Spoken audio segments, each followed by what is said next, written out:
오늘 본문 말씀을 가지고 요한계시록 강의 25번째 시간으로 여자와 용이라는 제목을 함께 은혜를 나누겠습니다. 함께 제목을 함께 따라 하시겠습니다. 여자와 용.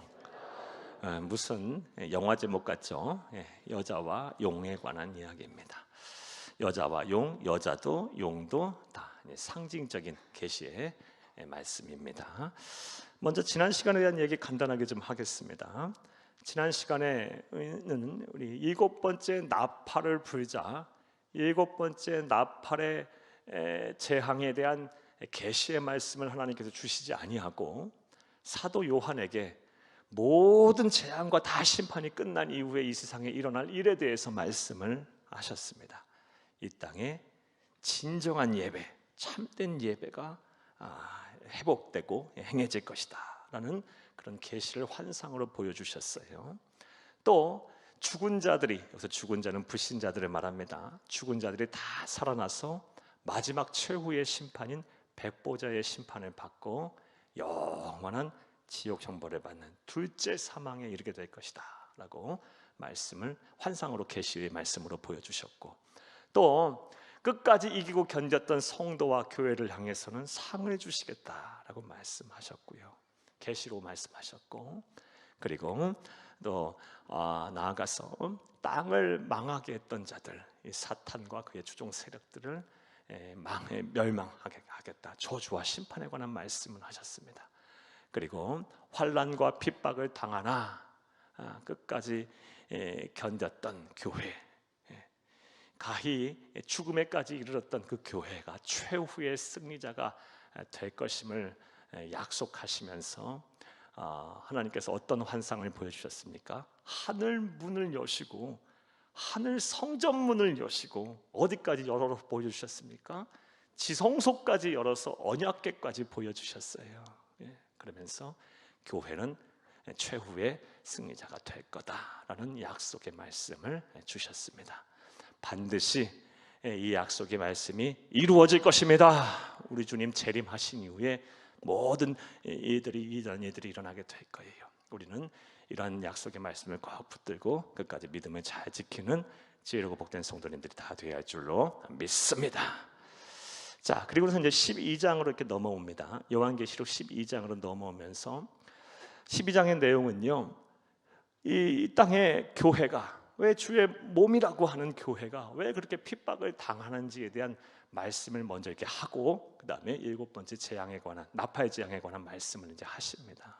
계시의 말씀으로 보여주십니다.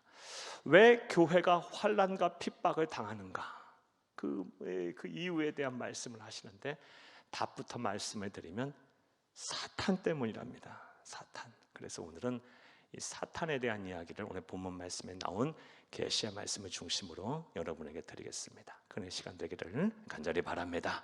할렐루야. 오늘도 한 절 한 절 읽어가면서 우리에게 주시는 영적인 교훈과 진리를 찾겠습니다.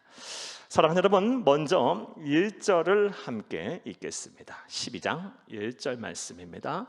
하늘에 큰 이적이 보이니 해를 옷 입은 한 여자가 있는데 그 발 아래에는 달이 있고 그 머리에는 12별의 관을 썼더라. 아멘. 환상으로 본 계시의 말씀이에요. 이 환상으로 어떤 계시의 말씀을 보았습니까? 어떤 환상을 보았습니까? 한 여자를 보았습니다. 하나님께서 사도 요한에게 한 여자를 보여주셨어요. 그런데 그 여자가 어떠한 모습을 하고 있었습니까? 해를 옷 입었어요. 해를 옷 입었어요. 그러니 얼마나 광채가 있겠어요. 얼마나 눈부셨겠어요. 얼마나 영광스러웠겠어요. 그런 해를 옷 입은 여자가 있고요, 그 발 아래는 뭐가 있었어요? 달이 있었어요. 달은 뭘 상징할까요? 권세와 통치를 상징해요. 아주 막 영광스럽고 막 권세가 있는 모습으로 그려진 여자를 봤어요. 근데 그 머리에는 심지어 뭐를 쓰고 있습니까? 12별의 관을 쓰고 있어요. 12별의 관, 여기서 관은 헬라어로 디아데마라고 하고, 정확한 우리 한국어로 번역을 하게 되면 면류관을 말해요. 끝까지 승리하고 끝까지 믿음을 지킨 자가 받게 되는 면류관, 생명의 면류관, 기쁨의 면류관, 의의 면류관, 이 면류관을 말해요. 12별의 면류관을 썼다. 이렇게 쓴 환상, 여인의 모습을 환상으로 이제 봤어요. 자, 그렇다면 이 여인은 누구를 말할까요? 이게 중요하죠. 누구를 상징할까요? 이에 대해서 크게 이제 세 가지의 해석이 있어요. 먼저 첫 번째 해석은 이 여인이 성모 마리아다라고 해석을 하는 사람이 있어요. 이 마리아다라고 해석을 하는 사람, 여인이기 때문에 마리아다라고 해석을 하는 사람들이 있어요. 그런데 이건 맞는 해석이 아닙니다. 그리고 극히 일부가 주장하는 해석이에요. 맞지 않는 해석이에요. 두 번째 해석은 이 여인이 누구다? 유대인들이다, 유대민족이다라고 해석을 하는 사람도 있어요. 이 또한 맞지 않는 해석들이에요. 세 번째 해석, 이 해석이 오늘날 대부분의 복음주의적 진영 그리고 교회 역사를 통해서 정통적인 신학을 가졌던 이제 교회가 이제 인정하고 해석을 했던 해석인데, 이 여인이 바로 누구다? 교회다라고 해석을 해왔어요. 저 또한 이 해석을 믿습니다. 그리고 우리 모든 성도님도 이 해석을 온전히 믿기를 바랍니다. 교회는 예수 그리스도의 몸이기 때문에, 예수 그리스도가 교회의 주인이시기 때문에 영광스러워요. 세상에서 패역하고 음란하고 죄가 많은 세상에서 빛이 나요. 그리고 우리 주님이 교회의 주인이시기 때문에 교회는 권세가 있어요. 말씀이 선포되는 것, 우리가 기도하는 곳에 주 예수 그리스도의 이름으로 기도하고 주 예수 그리스도의 이름을 선포하는 이 교회는요, 권세가 있어요. 세상을 다스리게 돼요. 통치하게 돼요. 교회라고 볼 수 있어요. 무엇보다 12별의 면류관을 썼다. 사랑하는 여러분, 요한계시록을 읽으면서 우리 숫자에 대한 이 상징성에 대한 말씀을 참 많이 드렸어요. 특별히 우리 여태까지 봐온 바로 이 12은 대체로 무엇을 상징했어요? 구약의 12지파, 그리고 신약의 12사도. 그러니까 이 구약의 12지파로 대표되는 구약의 모든 성도들, 그리고 신약의 12사도로 대표되는 신약의 모든 성도들, 구약의 성도들의 모임, 신약의 성도들의 모임, 곧 교회를 말합니다. 교회. 따라서 이 여인은 교회라고 해석하는 것이 옳습니다. 사도 요한님께서 이 환상 중에 이 광채가 있고 막 권세가 있고 면류관을 쓴 교회의 모습을 보았어요.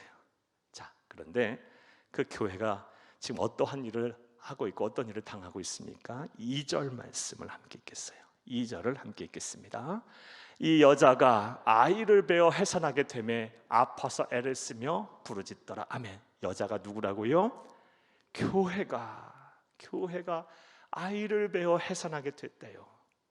그래서 아파서 막 애를 쓰며 부르짖고 있대요. 이 모습을 환상으로 봤어요.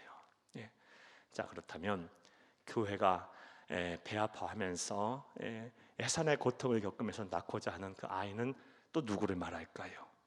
여러분, 오늘 이 말씀은 5절을 통해서 알 수 있어요. 5절을 먼저 읽겠습니다. 5절, 여자가 아들을 낳으니 이는 장차 철장으로 만국을 다스리는 남자라. 그 아이를 하나님 앞과 그 보좌 앞으로 올려가더라. 아멘. 교회가 막 아파하고 하면서 아이를 낳았는데 그 아이가 어떤 아이랍니까? 사내 아이, 아들이래요. 남자래요. 그런데 철로 된 창으로 만국을 다스리는 자랍니다.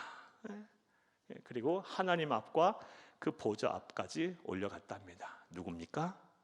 우리 주 예수 그리스도를 말해요. 교회가 막 아파하면서 누굴 낳았어요?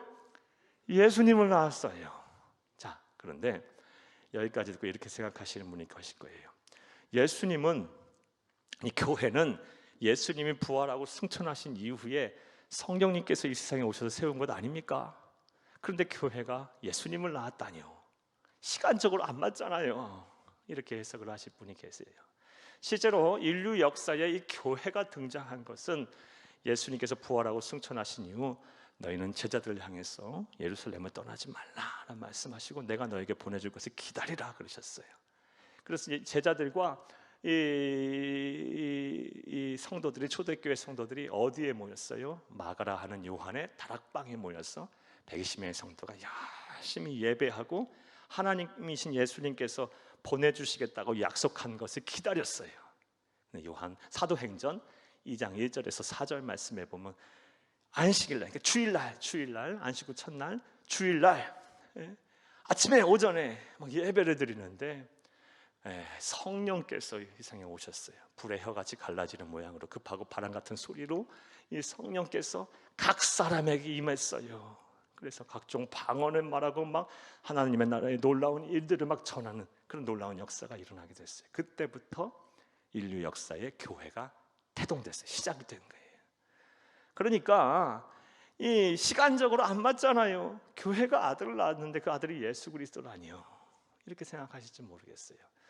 이걸 어떻게 해석하는 것이 옳을까? 사랑하는 여러분, 그러면 여러분, 교회가 무엇입니까? 교회란 예수님을 그리스도로 믿는 성도들의 공동체 모임을 말해요. 하나님을 경외하는 사람들의 모임을 말해요. 공동체를 말해요. 교회는 건물이 아니고 어떤 교리가 아니에요.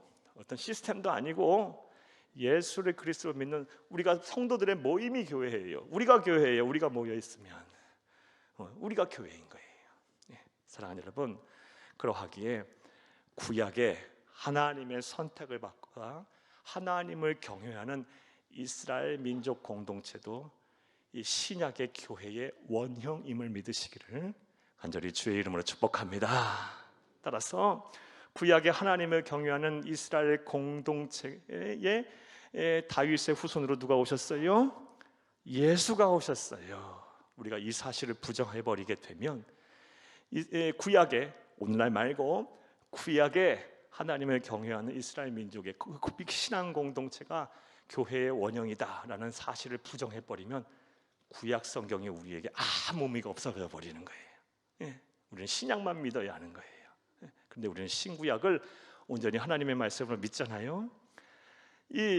그러하기에 교회가 예수를 낳았다라는 말이 성립이 되는 거예요. 이해가 되셨습니까? 교회가 막 배아파하면서 고통 속의 난산 중에 예수 그리스도를 낳았어요.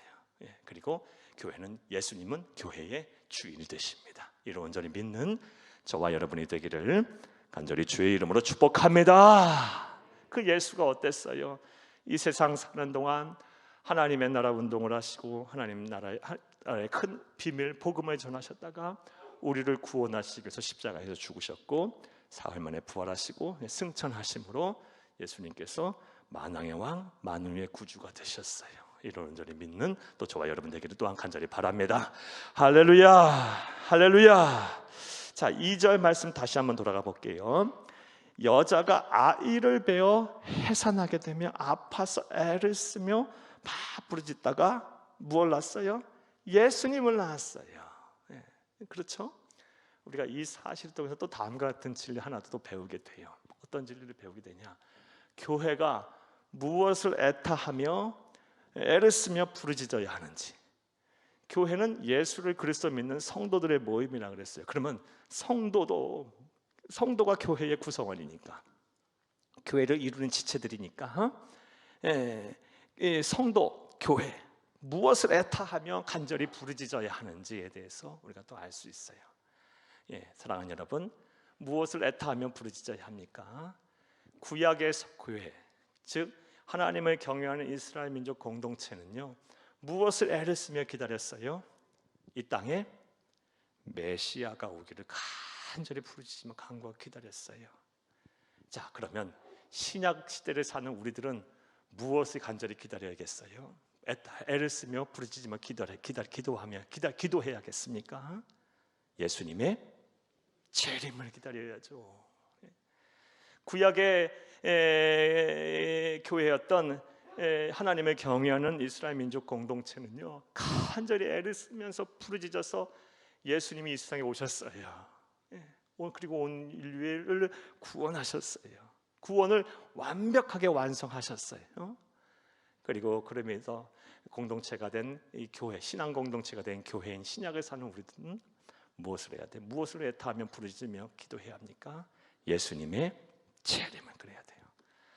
예, 이것을 우리가 마치 우리에게 확인하고도 명령하듯이, 우리 부탁하듯이 요한계시록은 마지막을 끝내면서 요한계시록 22장 20절 말씀에 보면 어떻게 끝내요? 한번 보겠어요. 함께 읽겠습니다.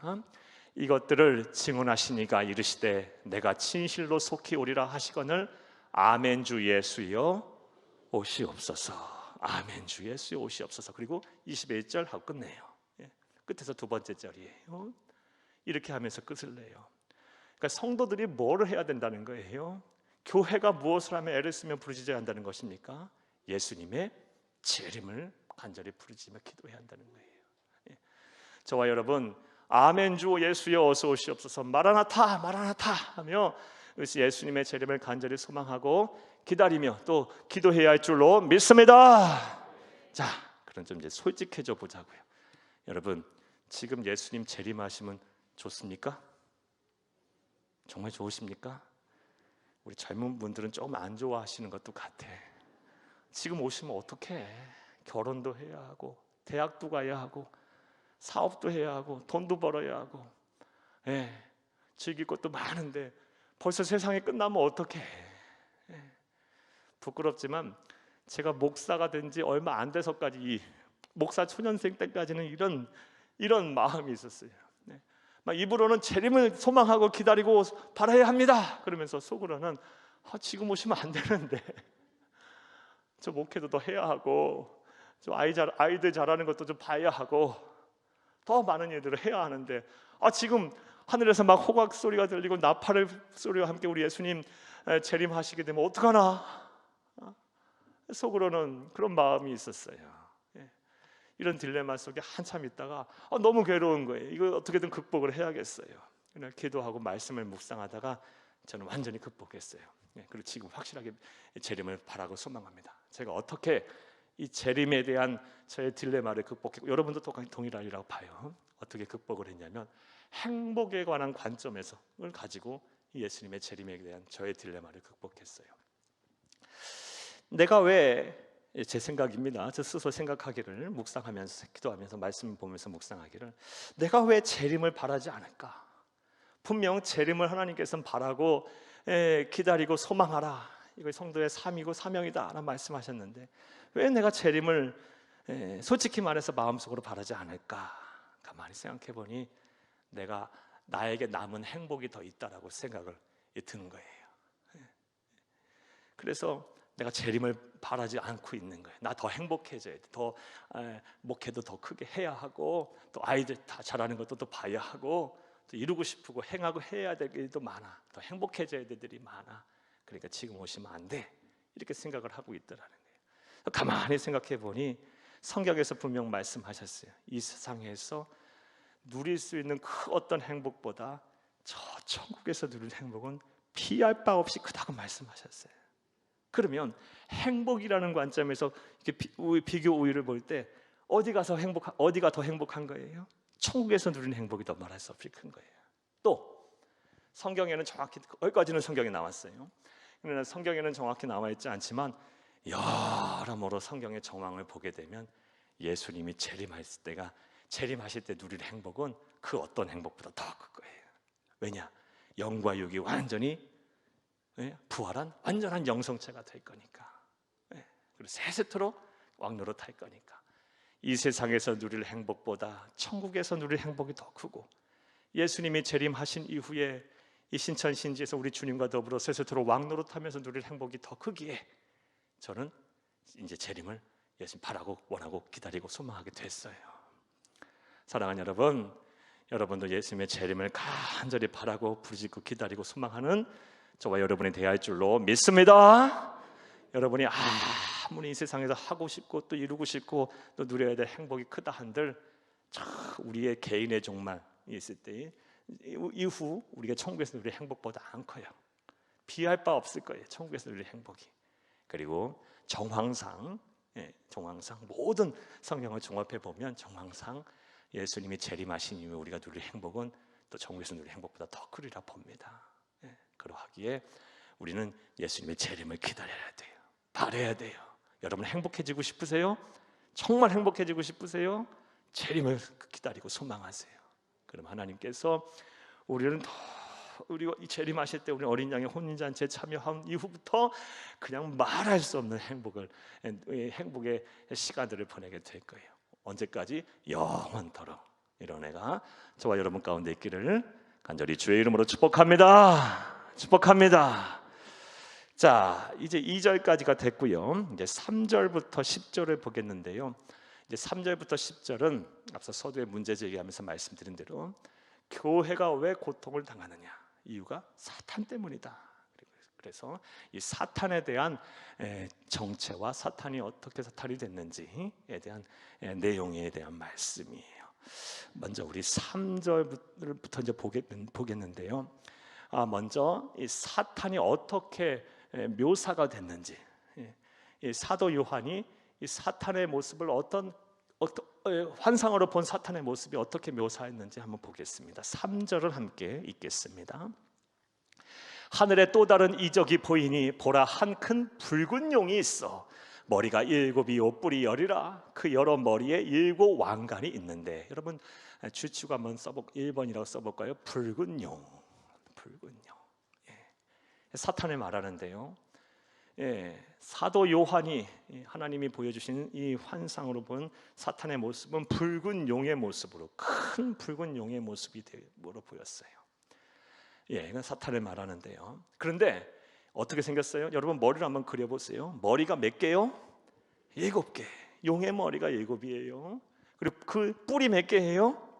10개. 그리고 머리에는 7 왕관을 또 썼어요. 사탄인데요. 여러분 일단 7이나 10이나 이 모두 하나님의 숫자, 하나님 숫자예요. 그러니까 완전한, 그리고 강한, 힘 있는, 권세 있는, 능력 있는, 이런 뜻이에요. 이 숫자에 대한 의미는요. 그런데 머리가 7이다. 머리가 하나만 있어도 똑똑할 텐데 머리가 7이나 돼. 얼마나 지혜로운 거예요. 그러니까 사탄이 굉장히 지혜로운 거예요. 하나님보다 못하겠지만 우리가 대적할 수 있는 상대가 아닌 거예요. 놀라운 지혜를 갖고 있는 존재예요. 그리고 뿔이 10이라. 10뿔은요, 뿔은요 힘과 능력을 상징해요. 뿔이 10개나 된대요. 그러니 이 10은 하나님의 숫자, 완전 숫자라 그랬죠. 그러니까 거의 절대 권력을 갖고 있는 거예요. 절대적인 능력을 갖고 있는 존재예요. 자, 그런데 그 여러 머리에 뭐가 있어요? 7 왕관이 있어요. 7 왕관. 7은 역시 하나님의 숫자인데요. 왕관. 근데 여기 왕관은요, 앞서 우리 1절에 교회가 쓰고 있던 이 멸류관이라고 번역이 된 헬라어 디아데마하고는 전혀 다른 단어예요. 여기서 왕관은 헬라어로 뭐냐? 스테파노스라는 단어예요. 스테파노스라는 단어는 정통성이 없는 권력자가 쓰는 가짜 왕관을 말해요. 스테파노스는. 그러니까 이 멸류관이 왕관의 이 헬라어 단어가 틀려요. 교회는 정말 승리했을 때 쓰는 멸류관을 쓰게 되는데, 사탄은 뭘 쓰고 있어요? 아무 정통성이 없는 가짜 왕관을 쓰고 있어요. 그러니까 사탄은 지혜롭고 교활하고 아주 막 지혜롭고 능력 있고 막 절대 권력을 갖고 있지만 정통성이 없어요. 개인의 이 사탄의 이 욕심과 욕망으로 비롯된 하나님 흉내내기를 하고 있는 거예요. 하나님 흉내내기를. 이런 붉은 용의 모습으로 사탄이 그려져 있어요. 자, 또 사탄이 어떤 모습인가? 우리 사도 요한이 본 환상의 말씀을 보겠습니다. 9절을 함께 읽겠습니다.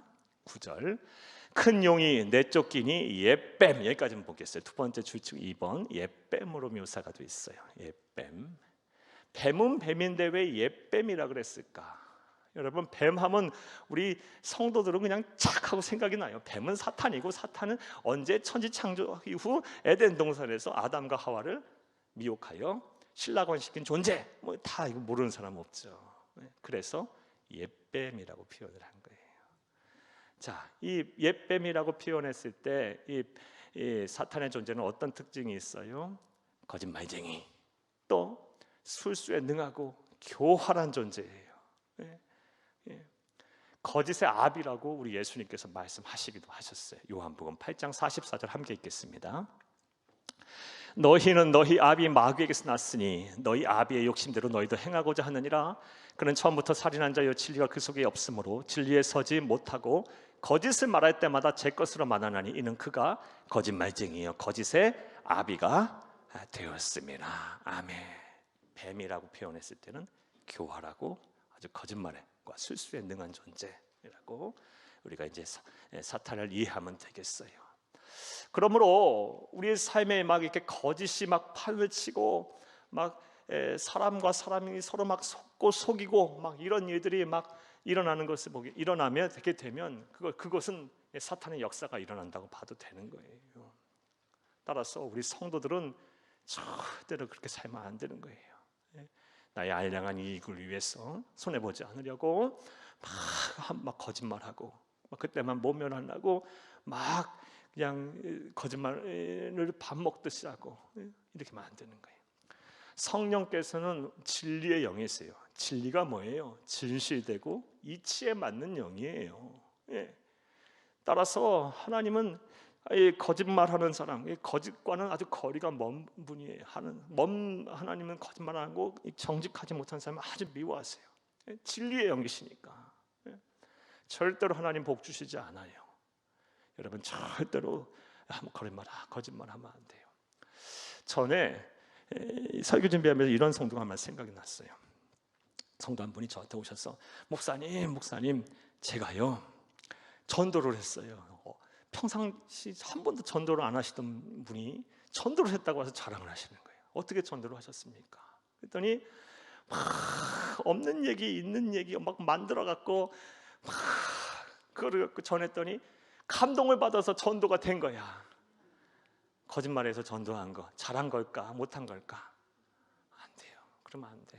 물론 그렇게 해서 성도가 왔다면 뭐 그 또한 하나님의 역사라고 보겠지만 안 돼. 그건 아닌 거야. 이단이 그렇게 하는 거예요. 신천지의 대표적인 교리 중에 뭐가 있어요? 모략교리. 모략교리가 뭐예요? 그냥 결과만 좋으면 된다라는 거예요. 그러니까 막 거짓말 하잖아요. 다 이해하고 다 아신다. 다 막 거짓말 해버리고 막 이렇게 해갖고 그냥 전도만 되면 결과만 좋으면 된다. 아니요. 그리스도인들은 과정도 좋아야 돼요. 모든 게 다 정직해야 돼요. 없는 말 만들어내면 안 되고 바르게 말을 하고 정직하게 살아야 돼요. 이 거짓이 있는 곳은 하나님의 영이 있는 곳이 아니에요. 하나님의 영은 진리의 영이심을 믿으시기를 간절히 주의 이름으로 축복합니다.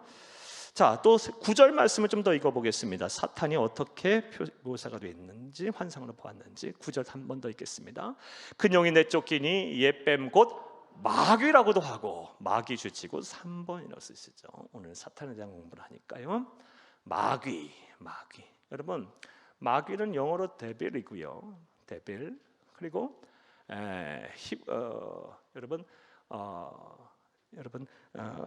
이 헬라어로는요 디아볼로스라 그래요. 디아볼로스. 디아가 접두어고요. 볼로스예요. 근데 디아라는 접두어가 어떤 뜻이 있냐면 영어로 between, 사이란 뜻이 있어요. 디아볼로스의 정확한 뜻은 마귀의 정확한 뜻이 뭐예요? 이간질하는 자, 사이를 갈라놓는 자. 이게 마귀예요, 마귀. 여러분.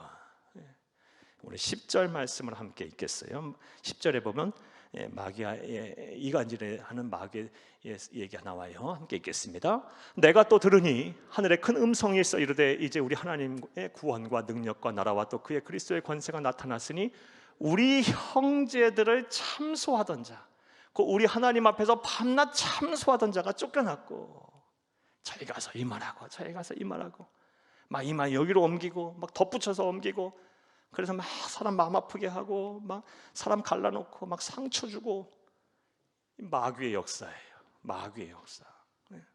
가정에서도요 하나가 되지 못하고 부부간에 막 사이가 틀어져요. 이거 마귀의 역사예요. 부모와 자녀 간에 막 하나가 되지 못하고 막 서로 상처 주고 막 모욕하고 막 인격을 막 훼손하고 막 관계를 막 무시하고 막 부정하고 막 의심하고, 이거 다 마귀의 역사죠. 성령의 역사는 하나됨의 역사예요. 여러분, 요한복음 17장 말씀을 보게 되면, 요한복음 17장은 전체가 다 우리 예수님의 중보기도예요. 예수님께서 언제 기도하신 거냐면 십자가에 매달리기 바로 몇 시간 전에예요. 몇 시간 전에, 전날 밤 제자들을 하고 최후의 만찬 하시고 이제 마지막으로 중보기도를 하세요. 참 예수님 대단하십니다. 그 시간쯤이면 하나님이신 예수님은 미래를 훤히 보고 계시기에 당신께서 얼마나 힘들고 어려운 시간들을 앞으로 이제 보내야 되실지 정확히 알고 계셨어요. 그런데 그 시간에도 중보기도를 하세요. 남을 위해서 기도해요. 자신이 제일 힘든 상황에.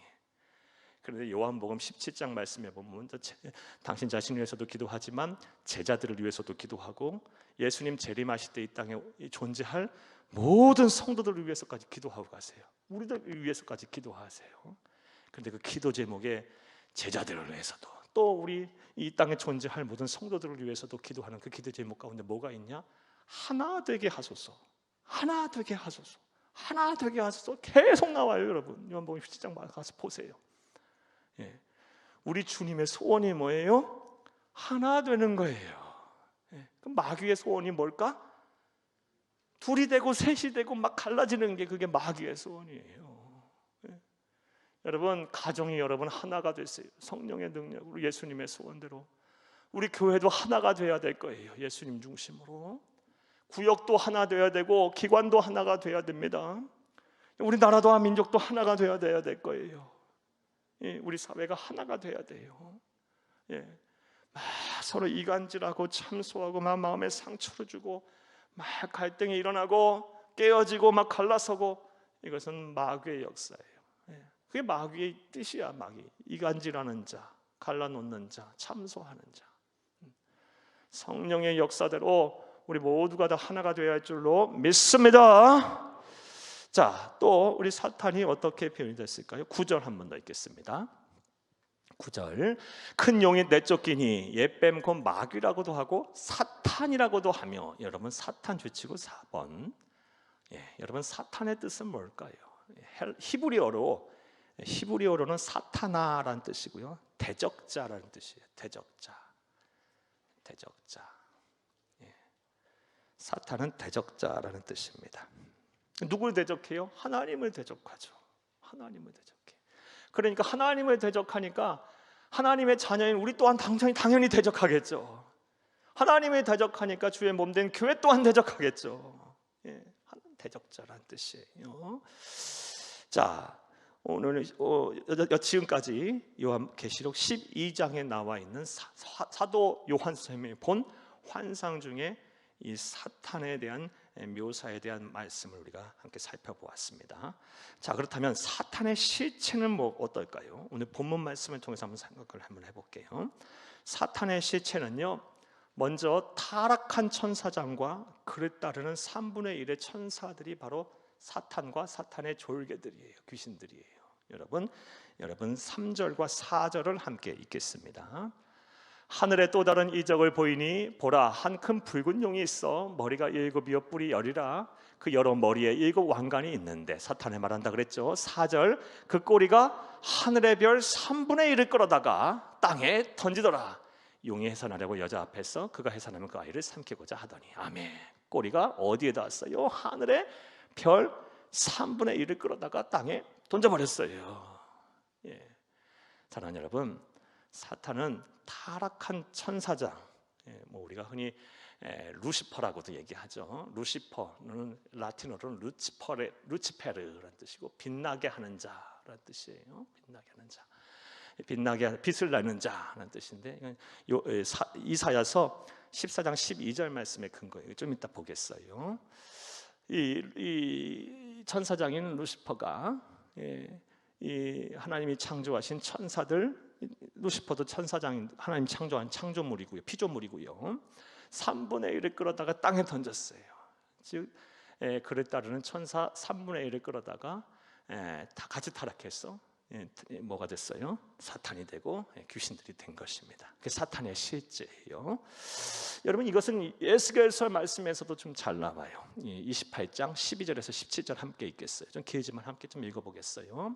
인자야, 두로 왕을 위하여 슬픈 노래를 지어 그에게 이르기를 주 여호와의 말씀에 너는 완전한 도장이었고 지혜가 충족하며 온전히 아름다웠도다. 누가? 루시퍼가. 13절 네가 옛적에 하나님의 동산 에덴에 있어서 각종 보석 곧 홍보석과 황보석과 금광석과 황옥과 홍만우와 창옥과 청보석과 남보석과 홍옥과 황금으로 단장하였으며 아름다웠죠. 네가 지음을 받던 날에 너를 위하여 소고와 비파가 준비되었도다. 아주 예술적인 능력도 있었어요. 누가? 루시퍼가. 14절 너는 기름 부음을 받고 지키는 그룹이며 내가 너를 세우매 네가 하늘의 성산에 있어서 불타는 돌들 사이에 왕래하였도다. 15절 네가 지음을 받던 날로부터 네 모든 길에 완전하더니 마침내 내게서 불의가 드러났도다. 하나님처럼 되고자 해서 교만함이 생겨 하늘 보좌를 찬탈하려는 불의가 드러났어요. 16절 네 무역이 많음으로 네 가운데에 강포가 가득하여 네가 범죄하였도다. 너 지키는 그룹아, 그러므로 내가 너를 더럽게 여겨 하늘의 산에서 쫓아냈고 불타는 돌들 사이에서 멸하였도다. 17절 네가 아름다움으로 마음이 교만하였으며 네가 영화로움으로 내 지혜를 더럽혔으며 내가 너를 땅에 던져 왕들 앞에 두어 그들의 구경거리가 되게 하였도다. 아멘. 사탄에 대한 계시의 말씀이에요. 사랑하는 여러분, 사탄은 어떤 존재다? 시체가 뭐다? 타락한 천사장과 그를 따르는 천사의 3분의 1이 사탄과 귀신들이다 라고 여러분 보시면 되겠어요. 또 오늘 본문 말씀을 통해서 알 수 있는 사탄의 실체는 뭘까요? 7절에서 9절을 함께 읽겠습니다. 하늘에 전쟁이 있으니 미가엘과 그의 사자들이 용과 더불어 싸울세 용과 그의 사자들도 싸우나. 아멘. 잠깐만요. 하늘에 전쟁이 있었대요. 이 전쟁에 대한 얘기는 성경에 자세하게 기록이 안 남아 있어요. 하나님이 안 알려주셨어요. 그러니까 이럴 때는 그냥 있었나 보다 하고 믿으면 되는 거예요. 우리가 감당하지 못하기에 하나님께서 안 알려주신 거예요. 미가엘과 하나님의 군대 장관이라 하는 미가엘과 그의 사자들이 용과 더불어 싸웠어요. 타락한 천사장이었던 루시퍼와 그의 따르는 천사 3분의 1과 함께 싸웠는데 어떻게 됐어요? 8절에 이기지 못하여 다시 하늘에서 그들이 있을 곳을 얻지 못한지라.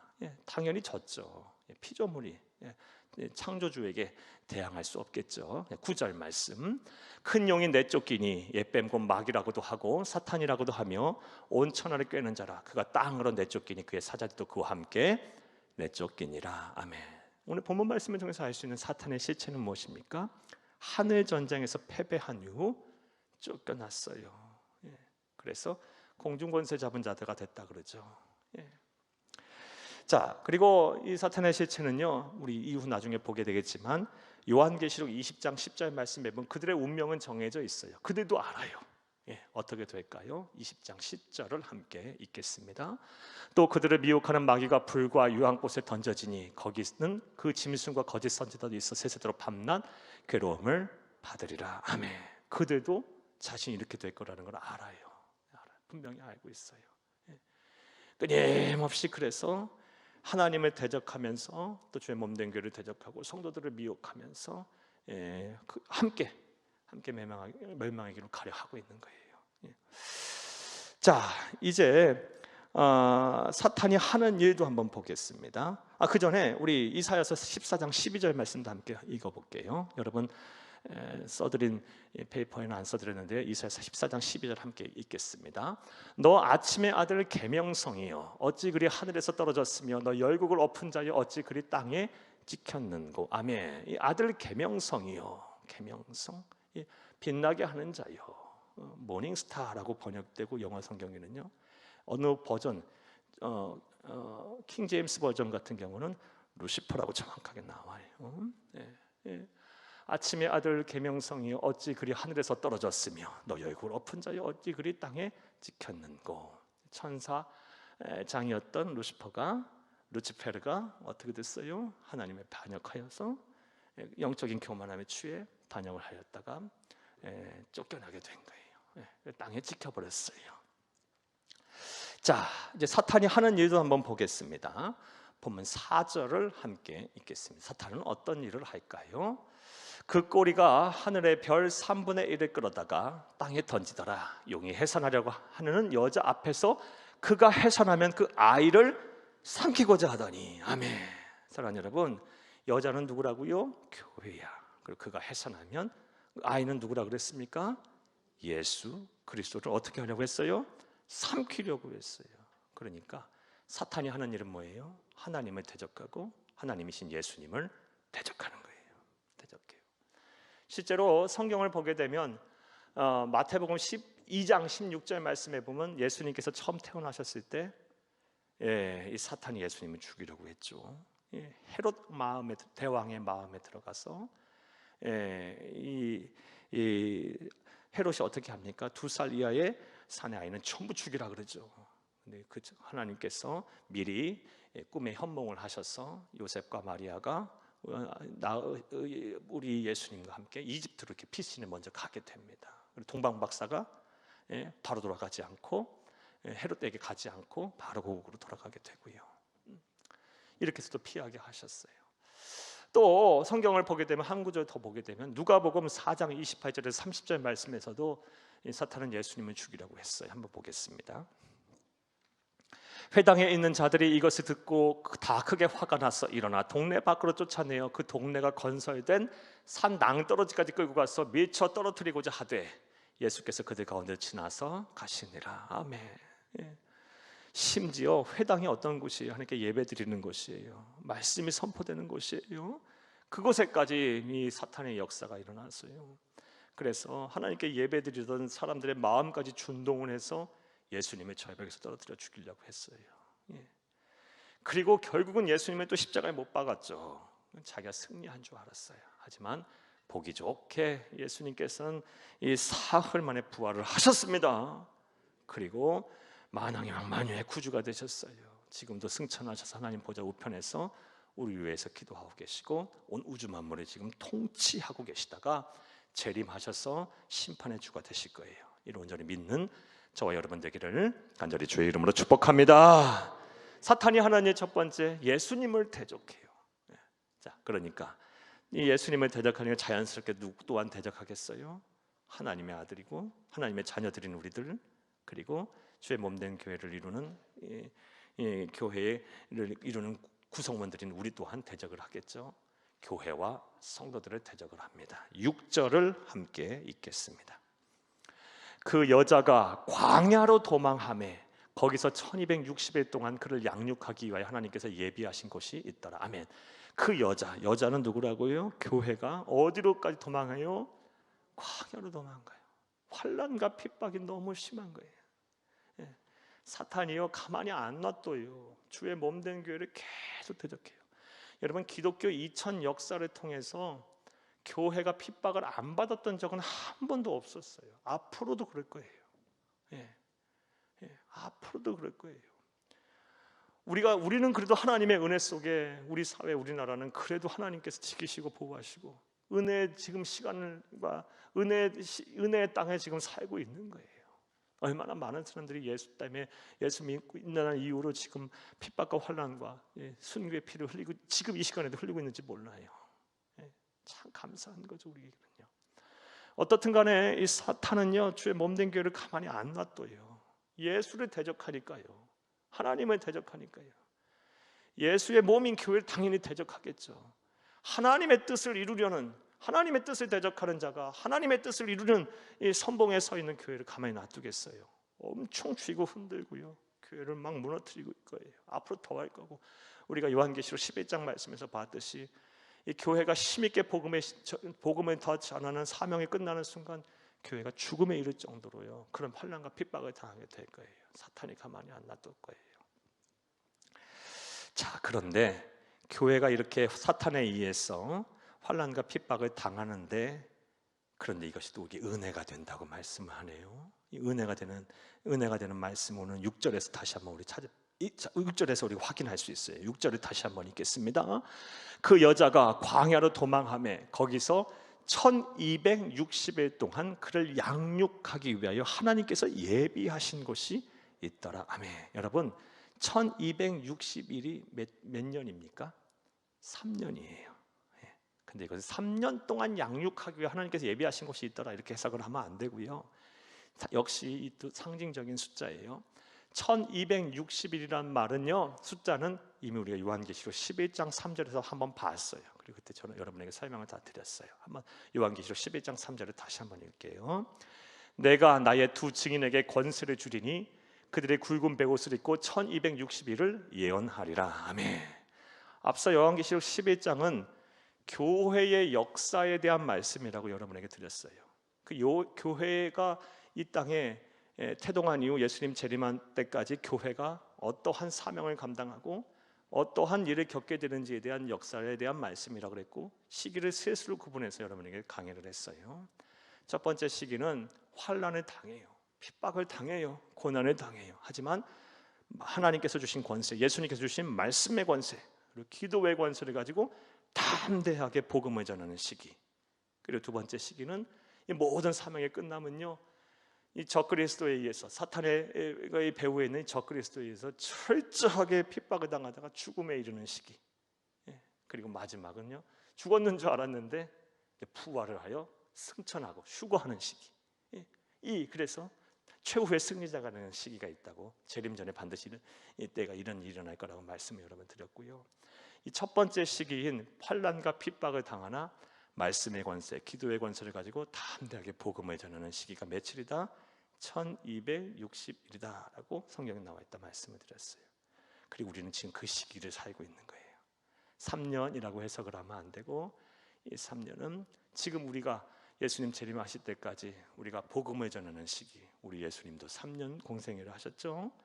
복음을 전하는 시기예요. 지금 우리 이 시기를 말해요. 우리가 살고 있는 시대. 우리는 환난과 핍박을 때로는 당해요. 예수 믿는 이후로 교회가 어려움도 당해요. 하지만 교회가 하나님이 주신 사명을 잘 감당하면, 예수가 그리스도라는 이 복음을 담대하게 전하고 이 세상을 향한 예수님의 증인으로서 삶을 살게 되면요, 어떻게 하신답니까? 오늘 6절에 읽었어요. 1260일 동안 그를 양육하기 위하여 하나님께서 예비하신 곳이 있답니다. 1260일 참 광야에서 교회는 고난을 당할 거예요. 하지만 복음을 전하면요, 담대하게 증인으로서의 삶을 살게 되면 하나님께서 1260일 동안 양육하기 고 보호하기 위해 예비된 곳이 있답니다. 그러므로 우리가 때로는 예수를 믿는다는 이유로 고난을 당하고 또 복음을 전하다가 어려움을 당해도 우리는 뭐 해야 돼요? 감사해야 돼요. 왜? 하나님이 지금 우리를 양육하고 계신 거예요. 우리를 위해서 준비하신 곳이 있는 거예요. 준비하신 복이 있는 거예요. 교회는 어려움을 당할 거예요. 앞으로 더 할 거예요. 그러나 막 광야에 내던져지기도 할 거예요. 그러면 그럴수록 우리는 더 감사해야 돼요. 왜요? 그곳에 하나님께서 예비하신 양육의 곳이 있어요. 저는 이것을 확신합니다. 앞으로 한국 교회가 또 세계 교회들이 더 어려움을 당할 거예요. 하지만 말씀의 권세, 기도의 권세를 가지고 우리 직인된 삶을 잘 살면 반드시 하나님께서 약속하신 대로 우리를 위하여 예비하신 양육의 처소 공간이 있을 거예요. 예비하신 그런 것들이 있을 거예요. 이런 은혜를 생각하면 저와 여러분 담대하게 복음을 전하고 증인된 삶을 사는 저와 여러분이 되어야 할 줄로 믿습니다. 자, 이제 말씀을 맺겠습니다. 사랑하는 여러분,